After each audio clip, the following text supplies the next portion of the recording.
1990 के दशक में भारतीय सिनेमा में सोने की स्मगलिंग करता हुआ विलेन का देखा जाना एक आम घटना थी। लेकिन आज तमाम नियम कानूनों के बाद जब ऐसी घटनाएं सामने आती हैं, तो वो एक चर्चा का विषय बनती है। हाल ही में एक ऐसी ही तस्करी की घटना में एक प्रख्यात अभिनेत्री का नाम आया, जिसकी वजह से ये घटना फिर से चर्चा में आती है। बात बेंगलुरु एयरपोर्ट की है। वहां पर 14.2 किलोग्राम सोने की तस्करी में एक नामचीन अभिनेत्री का नाम इसमें आता है। इसके बाद से इस घटना की चर्चा होती है। तो ऐसे में इसी घटना के आलोक में हम समझेंगे कि भारत में सोने की तस्करी से जुड़े नियम कानून क्या है।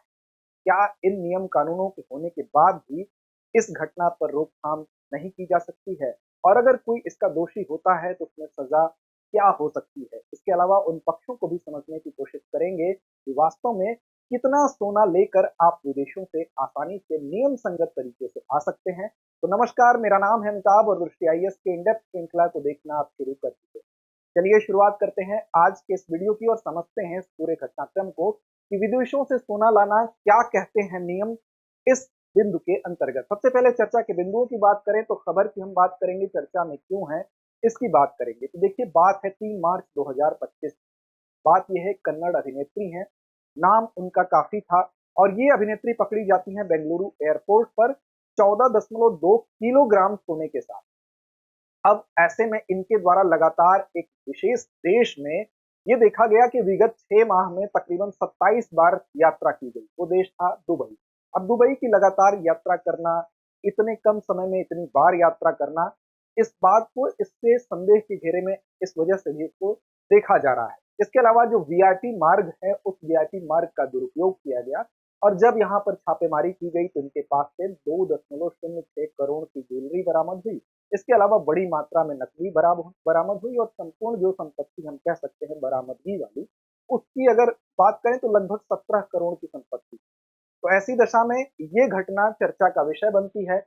इस घटना के बारे में बात करने से पहले हम समझेंगे कि भारत में जो नियम कानून बनाए गए हैं विदेशों से सोना ले आने के लिए, उसकी पृष्ठभूमि क्या है। इसके अलावा सोने का आयात, उसके लिए क्या कानूनी ढांचा है, उस ढांचे को भी समझेंगे। उसका उल्लंघन करने पर क्या दंड दिए जा सकते हैं, उस दंड पर भी एक नजर डालेंगे। अंत में अभ्यास प्रश्न की तरफ चलेंगे और हमेशा की तरह जिम्मेदारी होगी आप पर।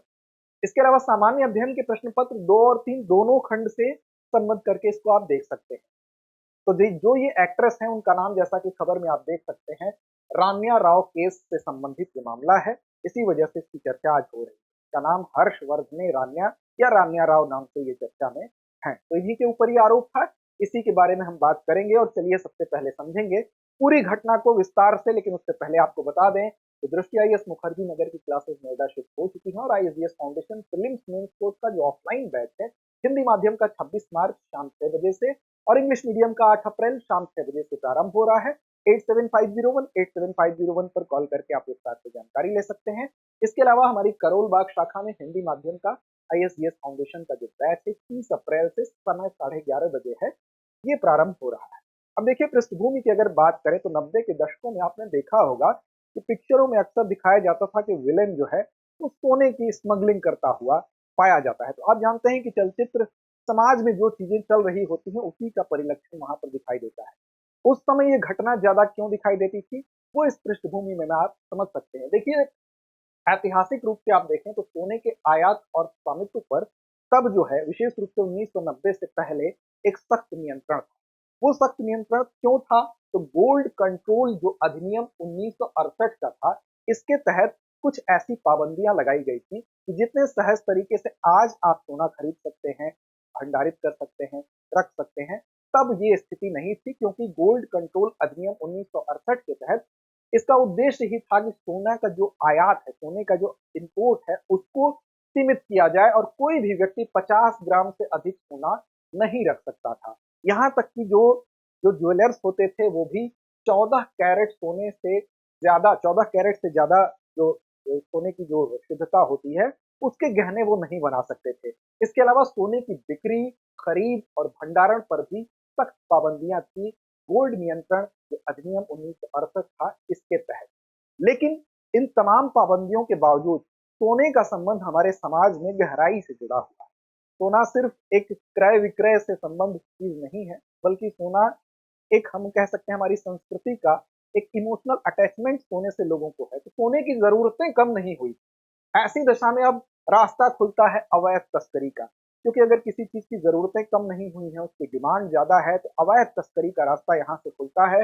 और ऐसी दशा में जो ब्लैक मार्केट है, काला बाजार है, वहां पर सोने की कीमत बढ़ गई, क्योंकि काला बाजारी इस दौर में अब चरम पर पहुंचने लगी। लोग सोना चाहते ही थे, भले ही पाबंदी थी, तो ऐसे में जो दूसरा रास्ता था, बिना कानूनी तरीके से, अर्थात जो ब्लैक मार्केट है उसके माध्यम से सोना यहाँ पर आने लगा।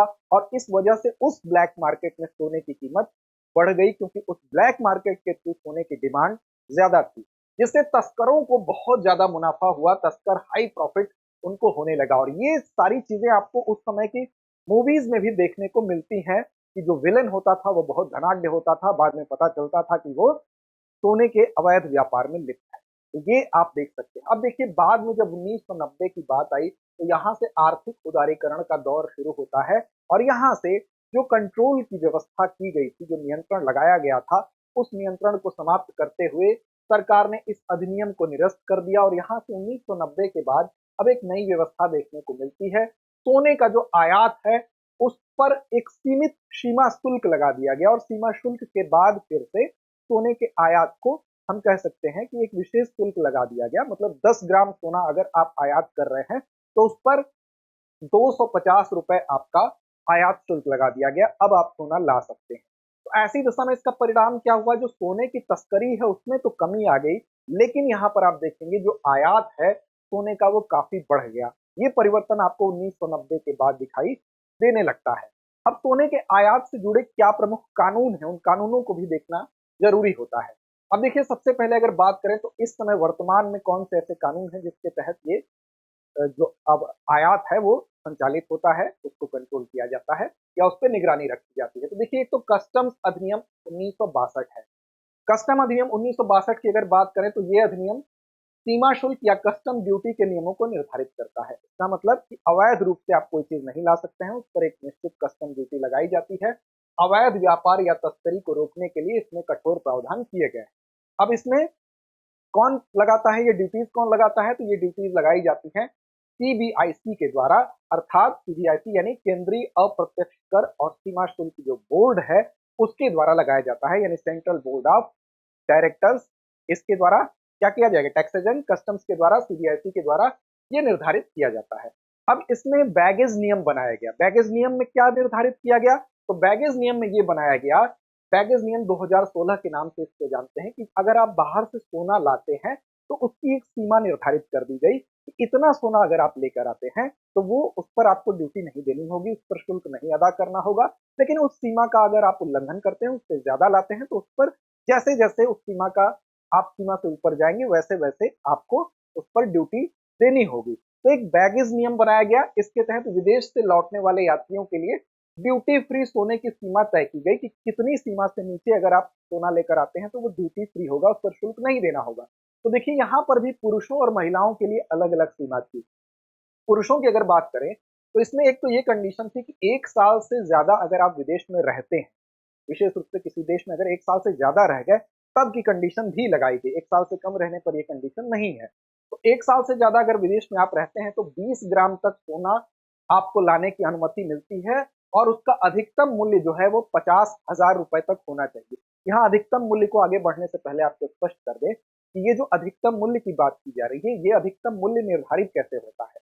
तो जो सीमा शुल्क विभाग होता है वो अंतर्राष्ट्रीय बाजार में जो अंतर्राष्ट्रीय सोने का मूल्य होगा और भारतीय बाजार में जो सोने का मूल्य होगा, उन दोनों के आधार पर तय करती है। तो इसका जिम्मा किसको होता है, सीमा शुल्क विभाग को होता है। इसमें कई चीजों का ध्यान रखा जाता है, जैसे कि इसकी जो सोना है उसकी शुद्धता कितनी है।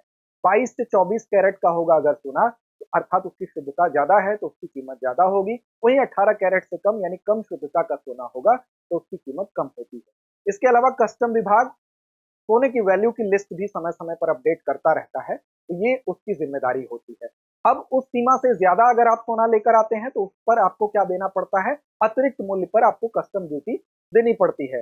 अब ये सोना फिलहाल की अगर बात करें तो आप देखें तो अक्सर गोल्ड बार्स के रूप में, बिस्किट के रूप में या सिक्कों के रूप में लोग लेकर आते हैं। तो सीबीआईसी फिलहाल इस पर वो कर लगाने का, वो शुल्क लगाने का, ड्यूटी लगाने का काम करती है। तो देखिए, अब कोई पुरुष होगा अगर 1 वर्ष से अधिक विदेश में अगर वो रहता है, तो वो 20 ग्राम तक सोने के आभूषण लाने की उसको अनुमति मिलती है, जो कि 50,000 अधिकतम मूल्य का होता है, जिस अधिकतम मूल्य का निर्धारण जैसा कि मैंने आपको बताया सीमा शुल्क विभाग के द्वारा किया जाता है। अंतर्राष्ट्रीय बाजार में सोने की कीमत और भारतीय बाजार में सोने की कीमत का आकलन करने के साथ-साथ।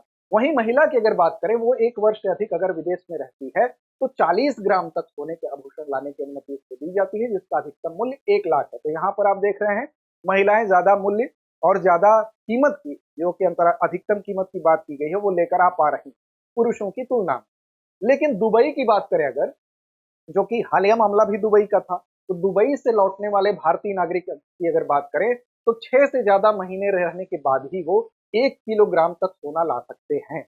अब देखिए, बाकी जगहों की बात आप 1 वर्ष रहने के बाद ला सकते हैं, लेकिन यहाँ पर देखिए, अगर 6 माह से अधिक समय वहां पर आप रहे हैं, तो 1 किलोग्राम तक सोना ला सकते हैं, बशर्ते कि उचित सीमा शुल्क यानी कि कस्टम ड्यूटी आपको चुकाना पड़ेगा। इसका मतलब यहाँ अधिकतम सीमा तय कर दी गई है कि 1 किलोग्राम तक सोना आप ला सकते हैं, लेकिन उसके लिए कस्टम ड्यूटी आपको देना पड़ेगा। वो कस्टम ड्यूटी कैसे है? जैसे पुरुष के लिए, जैसे आप यहाँ पर देख रहे हैं कि 20 से 50 ग्राम सोना है, और महिला 40 से 100 ग्राम सोना अगर लाती है, तो उस पर 3% सीमा शुल्क लग रहा है।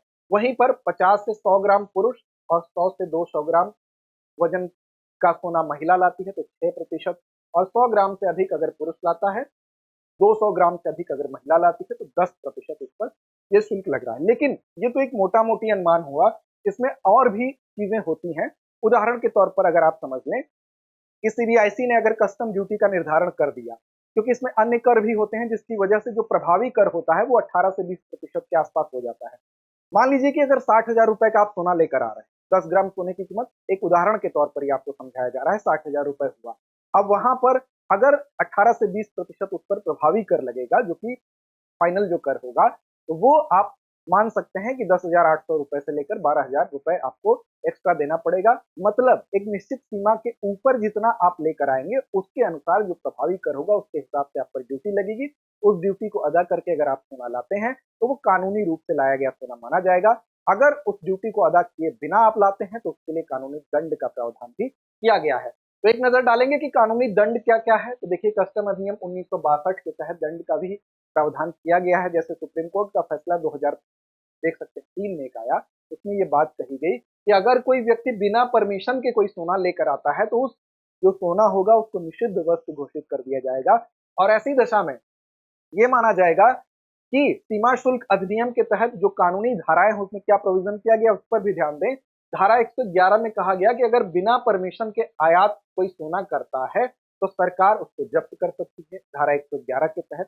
इसके अलावा धारा 112 के तहत तस्करी किए गए सोने के मूल्य के बराबर ही जुर्माना भी लगाया जा सकता है। अगर उन्होंने, जैसा हालिया घटनाक्रम हुआ उसमें अगर देखें आप, 2.02 करोड़ रुपए का अगर वो उसकी कीमत है, तो 2.02 करोड़ रुपए का जुर्माना भी उनके ऊपर लगाया जा सकता है। लेकिन इसमें एक और चीज देखिए, धारा 135 कहती है कि यदि तस्करी किए गए सोने का बाजार मूल्य 1 लाख रुपए से अधिक है, तो 7 साल के कैद की सजा भी दी जा सकती है। और इस केस में आप देख सकते हैं इसका मूल्य तो काफी अधिक है, तो ऐसे में यहाँ पर 7 साल के कैद की सजा भी हो सकती है।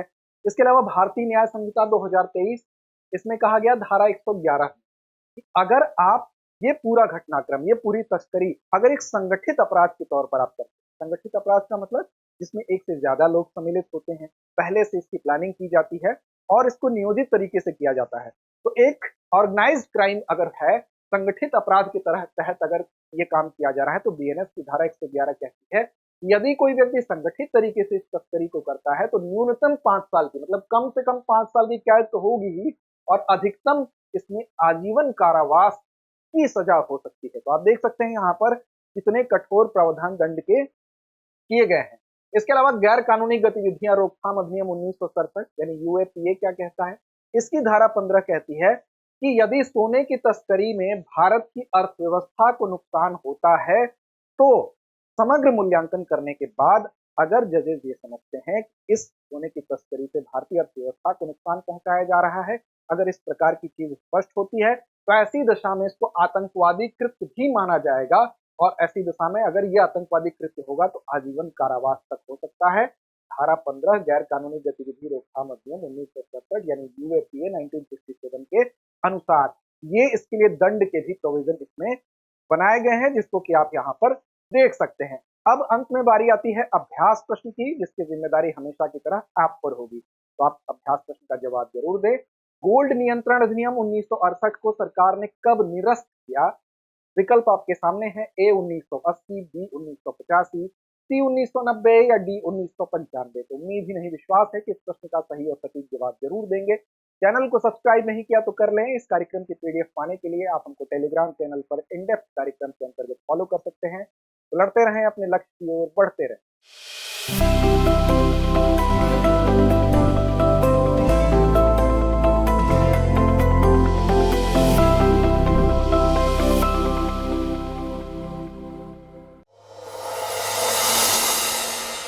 डियर व्यूअर्स, अपने एग्जाम की तैयारी को और बेहतर करने के लिए हमारे चैनल को लाइक, शेयर और सब्सक्राइब करना न भूलें।